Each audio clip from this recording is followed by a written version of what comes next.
diminishes. You're now in the blue ocean. You have no competition. You're unique. You stick out. When you stick out, people will notice you. If you're in a crowd of 10,000 pizza places, you're trying to get the same audience, and it's a big noise floor. And what you want is to eliminate the noise floor. That's the first step to making money, I think. A word came up again. I feel like we're going to hear it in every panel and every presentation, authentic. It's such an important thing. If you take away one word from today, authentic, whether it's how you sell yourself, how you present yourself, how you do your shows, you got to be you. The question I have for you guys, and it's something I wrestle with. Creative people creating podcasts, they're really good at promoting themselves. They're really good at sharing their content on social media, letting people know there's a new episode, hey, you should listen. Promoting's one thing. I think a lot of creative people have a hard time turning on that switch to sell themselves. It is a different frame of mind. I struggle with it. How do you recommend doing that? Because it's intimidating for people. Oh, wow. Look, it's intimidating for me too. I'll be honest with you. The first couple times that I tried to sell these shows, I just felt stupid. The best example is the EP podcast. It's for Evergreen Park, Illinois. I live in Evergreen Park. I knew as part of my network that I was going to put together, I had to do a local show.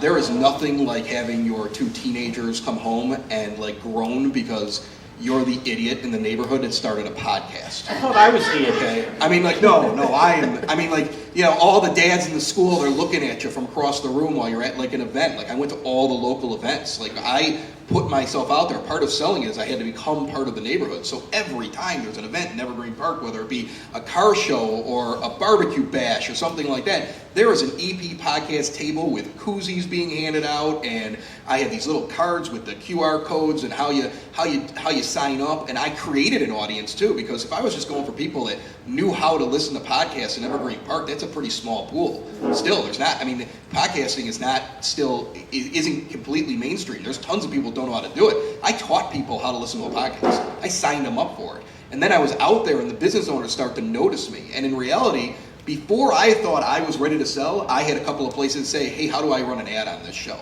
And I was a little fortunate in that. And I built my customers almost off the backs of the other ones. If one restaurant or bar or local place liked me, and I'm a member of the Chamber of Commerce in my town, and now all of a sudden, like, we're at an event and I'm having a couple of beers at like an after hours event, and one of them looks at the other one and says, does this work? He goes, oh yeah, I get people coming all the time.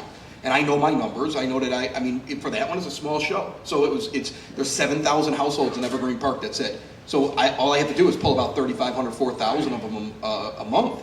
And they're going to sit there and say, wow, that is a big reach in this town, and that's going to cost me a lot less than flyers and Facebook ads and everything else. So I didn't have to, once I kind of figured that out, and once you get the first couple advertisers, and if you're working in a small area or in like a certain mainstream, like with the White Sox, like all these businesses that are with me have some interest in White Sox fans, and they all talk to each other. Business owners talk to each other. And I think that being a business owner, now all of a sudden I was on their level. They look at me as a small business owner, not just some guy with a mic in his basement. Wow, that is great. And one of the things that you just mentioned that is part of what I want to amplify is find your tribe, right? The tribe is already out there, and it's a matter of finding it. But what you did, which I think is impressive on two levels, is first of all, you asserted yourself as part of that tribe.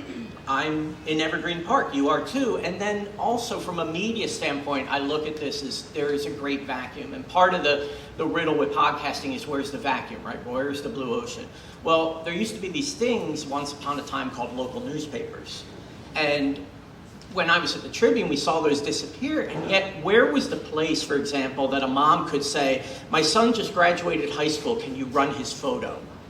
There's no place like that anymore. And so the sense of a newspaper knitting together a community is gone. So what happens? Chris steps in. He's got a podcast. He's knitting community together.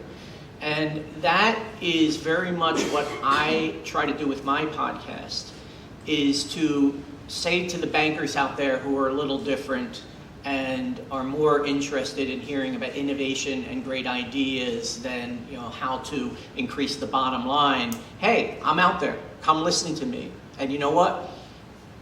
It's a red ocean, it's a blue ocean, it's still an ocean. There's plenty enough people out there to go after them, even in a small place like Evergreen Park or a big place like the financial technology, the fintech community. And so keeping those things in mind, super, super important. And then I can talk a little bit at some point about, okay, now how do you get the money, which is I'm sure what a lot of you are thinking. Well, and yeah, that's exactly where we're heading. I guess when I first asked people, well, how do I price my podcast? The idea of CPM was brought up, cost per thousand listeners. And I looked at my listeners and looked at what that would come out to, and I said, no, I'm not doing that. That's not an effective way for me to do this.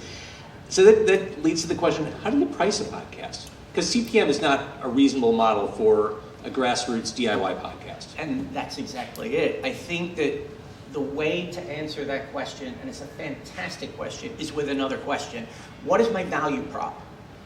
By putting my podcast on the air, what is the value that I'm bringing that somebody is going to pay for it? One of the very traditional ways is listeners. Oh, I had 125,000 total listens at my banking podcast, but when I went out on my own, I brought almost none of my following because I didn't have access to the mailing list that my company had. So a sponsor approached me before I had a podcast. And I initially, like Chris, I said, no, I'm tired of this. I don't like bosses. They're narcissistic. They're stupid. They don't know what they're doing, right?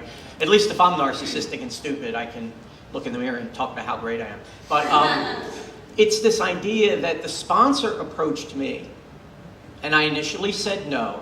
And they said, well, we'll pay you X amount per month. I'm like, really?